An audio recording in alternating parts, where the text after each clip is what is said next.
Hello ನಮಸ್ತೆ students, welcome back to Anticlo coaching academy. Anticlo coaching ಅಕಾಡೆಮಿಯ ಮುಂದಿನ ವೀಡಿಯೋಗೆ ಎಲ್ಲರಿಗೂ ಸ್ವಾಗತವನ್ನು ಕೊಡ್ತಾ ಇದ್ದೇನೆ. ಸ್ಟೂಡೆಂಟ್ಸ್, ಇದು ನಿಮಗೀಗ ಫಿಸಿಕ್ಸ್ ಎಕ್ಸಾಮ್ ಇದೆ. ಸೊ ಇದು ಲಾಸ್ಟ್ ಡೇ ಆಗಿರ್ಲಿಕ್ಕೆ ಹೋಗಿ ನಿಮಗೆ ಟೈಮ್ ಇಲ್ಲ, ಜಾಸ್ತಿ ಟೆನ್ಷನ್ ತಗೊಳ್ಳಿಕ್ಕೆ ಹೋಗಬೇಡಿ. ಎಷ್ಟು ನಿಮ್ಗೆ ಗೊತ್ತಾಗಿದೆ ಅಷ್ಟು ಬರೀನಿ.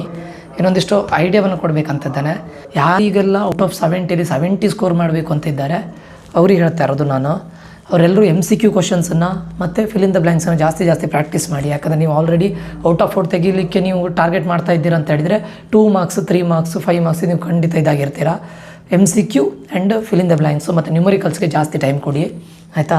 ಮತ್ತು ಯಾರಿಗೆ 70 ಇಲ್ಲದಿದ್ದರೂ ನಾನೊಂದು 50+ ಆರ್ 55+ ಬಂದರೆ ಸಾಕು ಅಂತ ಹೇಳೋರು ಜಾಸ್ತಿ ಫಸ್ಟ್ ನೀವು 2 ಮಾರ್ಕ್ಸ್ ಪರ್ಫೆಕ್ಟಾಗಿ, 3 ಮಾರ್ಕ್ಸ್ ಪರ್ಫೆಕ್ಟಾಗಿ, ಅದೇ ರೀತಿ 5 ಮಾರ್ಕ್ಸ್ ಪರ್ಫೆಕ್ಟಾಗಿ, ಅದಾದ ನಂತರ ನ್ಯೂಮರಿಕಲ್ಸಿಗೆ ಹೋಗಿ. ನ್ಯೂಮರಿಕಲ್ಸ್ ಅಂತೂ ಪಕ್ಕ 2 ಚಾಪ್ಟರ್ ಅಂತ ನಾನು ಹೇಳಿದ್ದೀನಿ, ಅದನ್ನು ನೋಡ್ಕೊಳ್ಳಿ, ಆಯಿತಾ. ಅದಿಷ್ಟು ನೋಡ್ಕೊಳ್ಳಿ ಸ್ಟೂಡೆಂಟ್ಸ್. ನಾನು ಹೇಳ್ತೇನೆ ನೋಡಿ, 2 ಮಾರ್ಕ್ಸ್ 3 ಮಾರ್ಕ್ಸ್ 5 ಮಾರ್ಕ್ಸ್ ಯಾವುದು ಇಂಪಾರ್ಟೆಂಟ್ ರಿಪೀಟೆಡ್ ಇದೆ ಅದೇ ಬರುತ್ತೆ. ಎಲ್ಲೋ ಬ್ಲೂ ಪ್ರಿಂಟ್ ಮತ್ತು ಆಲ್ಮೋಸ್ಟ್ ಬ್ಲೂ ಪ್ರಿಂಟನ್ನ ಪಕ್ಕ ಫಾಲೋ ಮಾಡ್ತಾರೆ. ಅಲ್ಲೇ 1-2 ಮಾರ್ಕ್ ಆಚೆ ಈಚೆ ಮಾಡ್ಬೋದು, ಅದು ಬಿಟ್ಟರೆ ಮತ್ತೆಲ್ಲದು ಬ್ಲೂ ಪ್ರಿಂಟನ್ನ ಫಾಲೋ ಮಾಡೇ ಮಾಡ್ತಾರೆ. ಅಕಾರ್ಡಿಂಗ್ ಟು ಬ್ಲೂ ಪ್ರಿಂಟೇ ಇರುತ್ತೆ. 1-2 ಮಾರ್ಕ್ಸ್ ಆಚೆ ಈಚೆ ಇರ್ಬೋದು ಅಷ್ಟೇ, ಒಂದು ಚಿಕ್ಕ ಪುಟ್ಟ ಚೇಂಜಸ್ಗಳಿರ್ಬೋದು.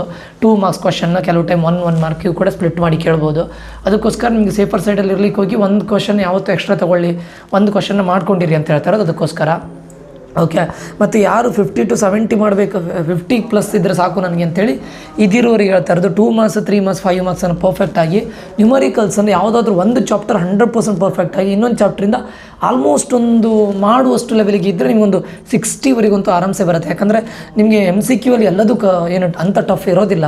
MCQ ನಾನು ಹೇಳೋದು ನಿಮಗೆ ಮಲ್ಟಿಪಲ್ ಚಾಯ್ಸ್ ಕ್ವಶನಲ್ಲಿ 1 ಅಥವಾ 2 ಸ್ವಲ್ಪ ಟ್ವಿಸ್ಟ್ ಇರುತ್ತೆ ಸ್ಟೂಡೆಂಟ್ಸ್. 1 ಅಥವಾ 2 ಕ್ವಶನ್ ಅಷ್ಟೇ. ನಿಮ್ಮ ಮ್ಯಾಥ್ಸಲ್ಲೂ ನೋಡಿ ಓನ್ಲಿ 1 ಕ್ವಶನ್ ಸ್ವಲ್ಪ ನಿಮಗೆ ಕನ್ಫ್ಯೂಷನ್ ಇದ್ದಿದ್ದು, ಅದು ಓಪನ್ ಇಂಟರ್ವಲ್ 1 ಮತ್ತು 2 ಕೊಟ್ಟಿದ್ರು ಅನ್ಕೊಳ್ತೇನೆ, 1,3 ಕೊಟ್ಟಿದ್ರು, ಅದೊಂದು ಕನ್ಫ್ಯೂಷನ್ ಇದ್ದಿತ್ತು. ಮತ್ತೆಲ್ಲ ಆಲ್ಮೋಸ್ಟ್ ಎಲ್ಲರೂ ಕರೆಕ್ಟ್ ಬರೆದಿದ್ದಾರೆ, ಮತ್ತೆಲ್ಲದು ಸೇಮ್ ಡೈರೆಕ್ಟ್ ಕ್ವಶನ್ಸ್ ಇದ್ದಿತ್ತು. NCERTನ ಓದ್ಕೊಳ್ಳಿ, MCQಗೆ ಮತ್ತು fill in the blanks anything. NCERTನ ಓದ್ಕೊಳ್ಳಿ, ನಾನು PDF ಪ್ರೊವೈಡ್ ಮಾಡಿದ್ದೇನೆ, ಅದನ್ನು ಓದ್ಕೊಳ್ಳಿ. ಏನು ಕಷ್ಟ ಇರೋದಿಲ್ಲ, ಈಸಿ ಇರುತ್ತೆ. ಯಾವ್ಯಾವ ಕ್ವಶನ್ಸ್ಗಳು 2 ಮಾರ್ಕ್ಸ್ ಮತ್ತು 3 ಮಾರ್ಕ್ಸ್ 5 ಮಾರ್ಕ್ಸ್ ಏನು ರಿಪೀಟೆಡ್ ಕ್ವಶನ್ಸ್ ಇದೆಯಲ್ಲ ಅದನ್ನೇ ಕೇಳ್ತಾರೆ.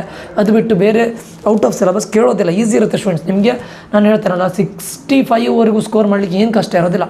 ಓಕೆ, 55 to 63 65ವರೆಗೂ ಏನು ಕಷ್ಟ ಇರೋದಿಲ್ಲ. 5 ಮಾರ್ಕ್ಸಿಗೆ ಇನ್ನು ಉಳಿದದ್ದು 5 ಮಾರ್ಕ್ಸಲ್ಲಿ ನೀವು ಸಣ್ಣ ಪುಟ್ಟ MCQ ಅಲ್ಲಿ ಮಿಸ್ಟೇಕ್ಸ್ ಮಾಡಿ ತಗೊಳ್ತೀರ ಬಿಟ್ಟರೆ ಮತ್ತು ಆರಾಮ್ಸೆ ತೆಗಿಬೋದು, ಔಟ್ ಆಫ್ 4 ಆರಾಮ್ಸೆ ತೆಗಿಬೋದು, ಆಯಿತಾ. ಸೊ ನಾನು ಆಲ್ರೆಡಿ PDF ಕಳಿಸಿದ್ದೇನೆ. ಮತ್ತು ಕ್ವಶನ್ಸ್ ನಾನು ಏನು PDF ಕಳಿಸಿದ್ದೀನಿ ಅದರಿಂದ ಡೈರೆಕ್ಟ್ ಆ್ಯಸ್ ಇಟ್ ಈಸ್ ಹಾಗೆ ಬರುತ್ತಂತ ನಾನು ಹೇಳ್ತಾ ಇಲ್ಲ. ನೀವು ಕ್ವಶನ್ಸನ್ನು ಅರ್ಥ ಮಾಡ್ಕೊಂಡು ಏನು ಮಾಡಬೇಕಂತ ಹೇಳಿದರೆ MCQ ಅಲ್ಲಿ ಏನು ಆನ್ಸರ್ ಇದೆ ಅದನ್ನು ನೋಡ್ಕೊಂಡು ಈ ಕ್ವಶನ್ಗೆ ಈ ಆನ್ಸರ್ ಇದೆ, ಸೊ ನನಗೆ ಬೇರೆ ರೀತಿ ಈ ಟೈಪ್ ಕ್ವಶನ್ಸ್ ಏನು ಕೇಳ್ಬೋದು ಈ ಟಾಪಿಕ್ಕಿಂದ, ಆ ಟಾಪಿಕ್ ಮೇಲೆ ಕ್ವಶನ್ಸ್ ಕೇಳ್ತಾರೆ ಸ್ಟೂಡೆಂಟ್ಸ್. ಟಾಪಿಕನ್ನು ಕರೆಕ್ಟ್ ಅಂಡರ್ಸ್ಟ್ಯಾಂಡ್ ಮಾಡ್ಕೊಳ್ಳಿ, ಆಯಿತಾ. ಈಸಿ ಇರುತ್ತೆ ಎಕ್ಸಾಮ್ಸು. ಮತ್ತು ಬ್ಲೂ ಪ್ರಿಂಟನ್ನು ಫಾಲೋ ಮಾಡ್ತಾರೆ. ಒಂದು 2-3 ಮಾರ್ಕ್ಸ್ ಆಚೆ ಈಚೆ ಆಗ್ಬೋದು ಅಷ್ಟೇ. ಆದಷ್ಟು ನಾನು 70ಗೆ 70 ಸ್ಕೋರ್ ಮಾಡಬೇಕು ಅಂತಿದ್ದವರು ದಯವಿಟ್ಟು MCQ fill in the blanks ಮತ್ತು ನ್ಯೂಮರಿಕಲ್ಸನ್ನು ಜಾಸ್ತಿ ಮಾಡಿ. 2, 3, 5 ಮಾರ್ಕ್ಸ್ ಆಲ್ರೆಡಿ ನೀವು ಪರ್ಫೆಕ್ಟ್ ಆಗಿರ್ತೀರಾ. ಅಲ್ಲಿ PDF ನಾನು ಕೊಟ್ಟಿದ್ದೇನೆ, ವೀಡಿಯೋನ ಅಪ್ಲೋಡ್ ಮಾಡಿದ್ದೇನೆ. ಪ್ಲಸ್ ಕೆಲವೊಂದಿಷ್ಟು ನಿಮಗೆ ಗೊತ್ತಿರೋ ಇಂಪಾರ್ಟೆಂಟ್ ಕ್ವಶನ್ಸನ್ನು ಮಾಡಿ ಸ್ಟೂಡೆಂಟ್ಸ್. ಅಲ್ಲಿಗೆ ಸ್ಟಾಪ್ ಆಗಬೇಡಿ. ಯಾಕಂದರೆ ನಿಮಗೆ 70 ಔಟ್ ಆಫ್ 70 ಬರಬೇಕಾದ್ರೆ ನೀವು ಸ್ವಲ್ಪ ಜಾಸ್ತಿ ಟ್ರೈ ಮಾಡಲೇಬೇಕಲ್ಲ. ನಾನು PDF ಕಳಿಸಿದ್ದೇನೆ, ವೀಡಿಯೋಸನ್ನು ನೋಡಿ. ನಾನು 2 ಮಾರ್ಕ್ಸ್ 3 ಮಾರ್ಕ್ಸ್ 5 ಮಾರ್ಕ್ಸ್ ಇಂಪಾರ್ಟೆಂಟ್ ಅಂತ ಕಳಿಸಿದ್ದೀನಿ, ಅದನ್ನು ನೋಡಿ. ಪ್ಲಸ್ PDF ನೋಡಿ, ಆಯಿತಾ. ಸೊ ಇದಿಷ್ಟನ್ನು ಮಾಡಿ. ಬೇರೆ ಏನಾದರೂ ಡೌಟ್ ಇದೆ ನಾನು ಕೇಳಿ, ನಂಗೆ ಟೆಕ್ಸ್ಟ್ ಮಾಡಿ, ಮೆಸೇಜ್ ಮಾಡಿ, ನಾನು ಇದು ಮಾಡ್ತೇನೆ. ಎಲ್ಲರಿಗೂ ಆಲ್ ದ ಬೆಸ್ಟ್, ಒಳ್ಳೇದು ಮಾಡಿ ಫಿಸಿಕ್ಸಲ್ಲಿ. ಯಾಕಂದರೆ PCM ಮಾರ್ಕ್ಸ್ ತುಂಬ ಇಂಪಾರ್ಟೆಂಟ್ ಸ್ಟೂಡೆಂಟ್ಸು. ನೀವು ಮಾರ್ಕ್ಸ್ ಹೋಗೋದಿದ್ರೆ ಮ್ಯಾಥ್ಸಲ್ಲಿ ಔಟ್ ಆಫ್ 4 ಬಂದರೂ ಫಿಸಿಕ್ಸಲ್ಲಿ ಕೆಲವು ಟೈಮ್ ಇದಾಗುತ್ತೆ, ಹೋಗುತ್ತೆ ಅಂತಲ್ಲ, ಬಟ್ ನೀವು ಮಾಡೋ ಸ್ಮಾಲ್ ಮಿಸ್ಟೇಕ್ಗಳು ನಿಮ್ಮ ಮಾರ್ಕ್ಸು ತುಂಬ ಕಾಸ್ಟ್ಲಿ ಆಗುತ್ತೆ ಸ್ಟೂಡೆಂಟ್ಸ್. ಅದಕ್ಕೋಸ್ಕರ, ಆಯಿತಾ. ಎಲ್ಲರೂ ಎಕ್ಸಾಮಲ್ಲಿ ಒಳ್ಳೇದು ಮಾಡಿ. ಏನಾದರೂ ಡೌಟ್ ಇದೆ ನನಗೆ ಮೆಸೇಜ್ ಮಾಡಿ, ಈ ನಂಬರ್ಗೆ ನಾನು ಖಂಡಿತ ರಿಪ್ಲೈ ಮಾಡ್ತೇನೆ, ಆಯಿತಾ. All the best. ಮತ್ತು ಮುಂದಿನ ವಿಡಿಯೋದಲ್ಲಿ ಮತ್ತೆ ಸಿಗ್ತೇನೆ ಕೆಮಿಸ್ಟ್ರಿಯಲ್ಲಿ. ಯಾಕಂದರೆ ಫಿಸಿಕ್ಸ್ ಆಗಿದೆಯಲ್ಲ, ಏನಾದರೂ ಡೌಟ್ಸ್ ಇದ್ದರೆ ಮೆಸೇಜ್ ಮಾಡಿ, ಆಯಿತಾ. PDF ಬೇಕಿದ್ದರೂ ಕೂಡ ಮೆಸೇಜ್ ಮಾಡಿ. ಧನ್ಯವಾದಗಳು ಎಲ್ಲರಿಗೂ. All the best.